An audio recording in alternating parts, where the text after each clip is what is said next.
Hello guys, welcome back to my YouTube channel yes chemistry a way of success. और यहाँ पर आज हम शुरू करने वाले हैं एनसीईआरटी क्लास 12th बायोलॉजी का जो चैप्टर हमारा 7 है। जी हाँ, इवैल्यूएशन यानी कि विकास, जो कि कारक कक्षा 12वीं का क्लास 12th का चैप्टर है। देखिए, ये आपके सिलेबस में हो या फिर ना हो, लेकिन आपके एग्ज़ाम में पूछ सकता है, ये 100% श्योर है। ठीक है ना, कोई ज़रूरी नहीं है कि सिलेबस से कई चैप्टर हटा दिए गए, ऐसा कुछ भी नहीं है। हम लोग को पूरा का पूरा कवर करते हुए चलना है, क्योंकि हम लोग आने वाले एग्ज़ाम, अब 12वीं के बाद तो आप जाहिर सी बात है नीट की तैयारी करेंगे या फिर फार्मेसी की तैयारी करेंगे, तो उसमें आपके लिए यह सब बहुत ही इम्पॉर्टेंट है। तो उन सब परीक्षाओं के लिए भी ये पढ़े, साथ ही साथ बोर्ड परीक्षाओं के लिए भी आप पढ़िए। ठीक ना, तो ये हमारा कक्षा 12 का जीव विज्ञान अध्याय 7 है। नाम क्या है? विकास।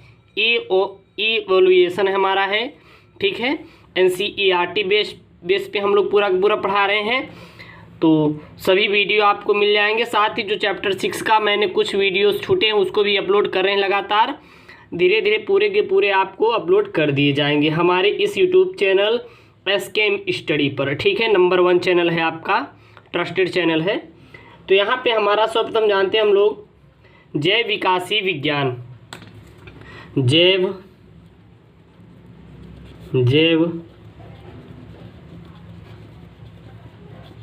विकासी विज्ञान। जैव विकासी विज्ञान हमारा क्या होता है? ठीक है, जैव विकासी विज्ञान, तो अगर जैव विकासी विज्ञान देखें तो पृथ्वी पर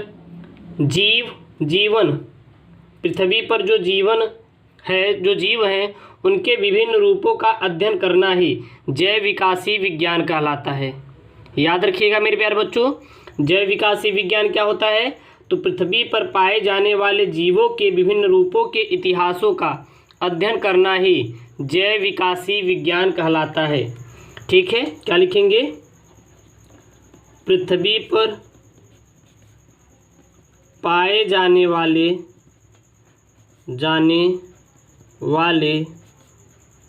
जीवों के जीवन का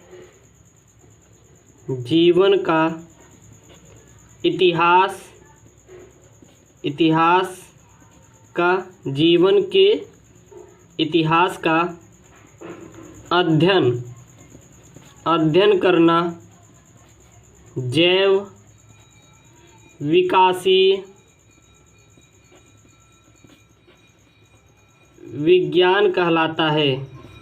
जैव विकासी विज्ञान कहलाता है। तो याद रखिएगा, जैव विकासी विज्ञान क्या होता है? पृथ्वी पर पाए जाने वाले जीवों के जीवन के इतिहास का अध्ययन करना ही जैव विकासी विज्ञान कहलाता है। अब आता है, कहेंगे सर जैव विकासी विज्ञान आप बता दिए, लेकिन ये हमारा विकास इवोल्यूशन हमारा क्या होता है? इवोल्यूशन हमारा क्या होता है? तो आपको बता दें, जो विकास होता है यह सतत परिवर्तनों की वह प्रक्रिया है जिसमें जीव के अनुकूलनों, जटिलताओं और संरचना व क्रियाओं में वृद्धि होती है। उसे हम लोग क्या कहते हैं? विकास कहते हैं। तो यहाँ पे क्या लिखेंगे? विकास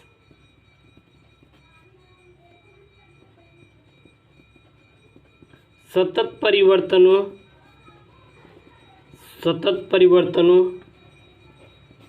की वह प्रक्रिया है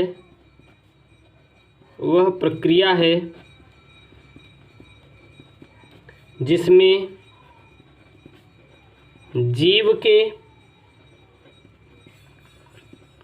अनुकूलनों, जटिलताओं,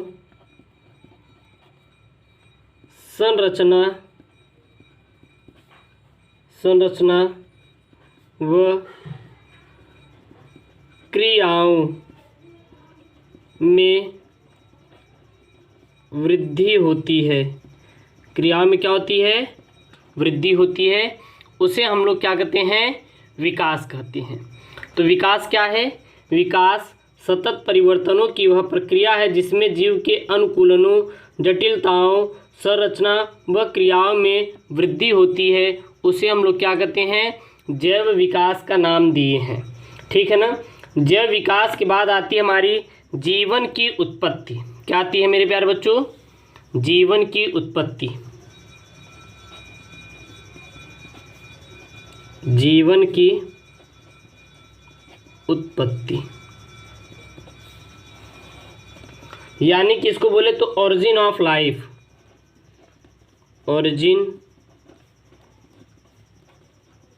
ऑफ लाइफ, जीवन की उत्पत्ति हमारी क्या होती है?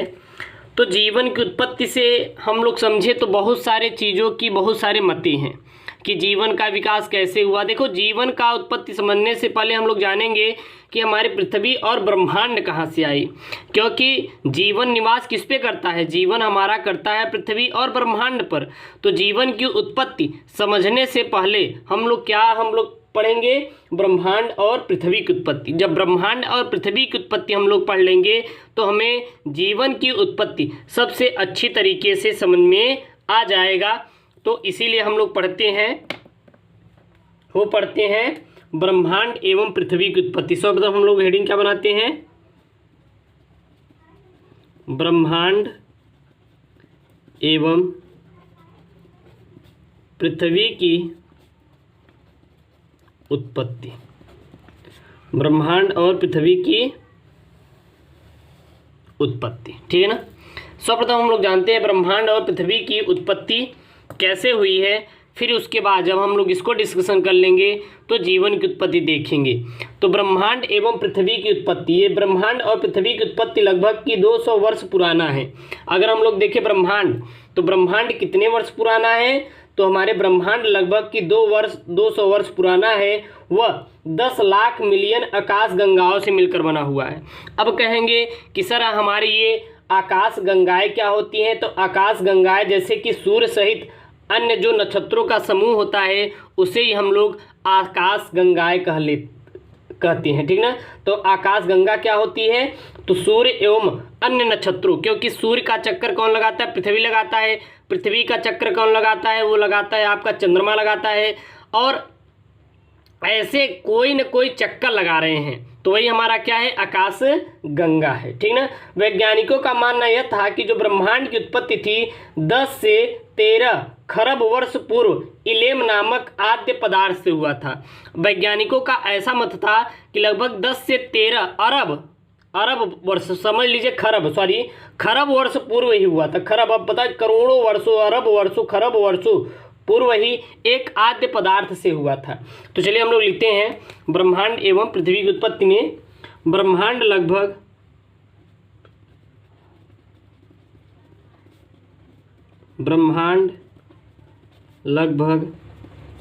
200 वर्ष पुराना है। वह 10 लाख मिलियन आकाश गंगाओं से बना है। कितने हमारे? तो लगभग कि 10 लाख मिलियन आकाश गंगाओं से बना हुआ है। आकाश गंगा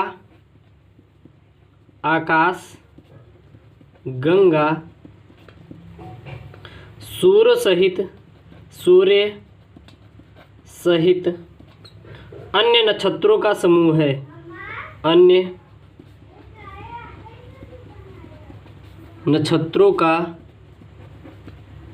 समूह है। तो जो हमारी ये आकाश गंगा होती है, सूर्य और किसके? अन्य नक्षत्र का क्या होता है? हमारा समूह होता है। उसी को हम लोग ब्रह्मांड कहते हैं, ठीक है ना। उसी को हम लोग क्या कहते हैं? आकाश गंगा का नाम दिया गया है, ठीक है, इतना याद रखना। वैज्ञानिकों का ऐसा मत था कि जो ब्रह्मांड की उत्पत्ति हमारी लगभग कि 10 से 13 खरब वर्ष पूर्व इलेम नामक आद्य पदार्थ से हुआ है, और यह अत्यधिक तप्त विशाल व सघन गैसों का समूह था जिसमें विभिन्न प्रकार के प्रतिकण उपस्थित थे। तो लिखेंगे वैज्ञानिकों का मानना है कि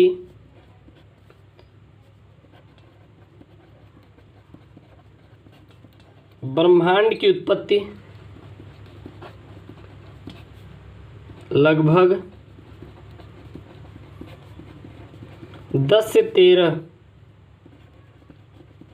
खरब वर्ष पूर्व इलेम नामक आद्य पदार्थ से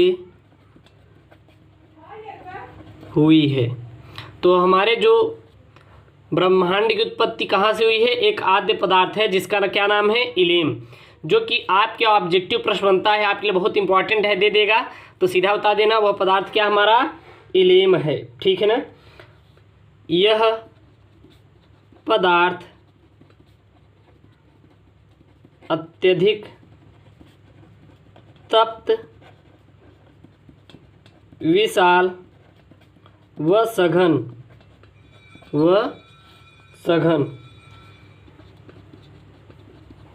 गैसों का समूह था। क्या था? हमारे गैसों का समूह था जिसमें विभिन्न प्रकार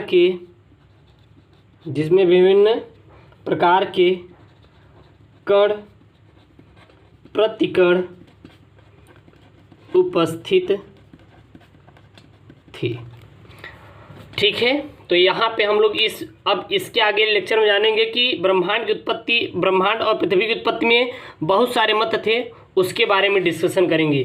तो इस वीडियो हम लोग जाने कि जैव विकासीय विज्ञान क्या है और जीवन की उत्पत्ति में उसको पढ़ने से पहले हम लोग सर्वप्रथम क्या पढ़ना चाहिए? ब्रह्मांड और पृथ्वी की उत्पत्ति, तभी हम लोग जीवन की उत्पत्ति समझ आएगा। तो मेरे प्यारे दोस्तों, ऐसी वीडियोस पाने के लिए एनसीईआरटी क्लास 12 बायोलॉजी की चैनल को सब्सक्राइब करिए। हमारा क्लास 12 एनसीईआरटी बायोलॉजी का चैप्टर नंबर 7 है, इवैल्यूएशन, विकास। ओके दोस्तों, थैंक यू, जय हिंद।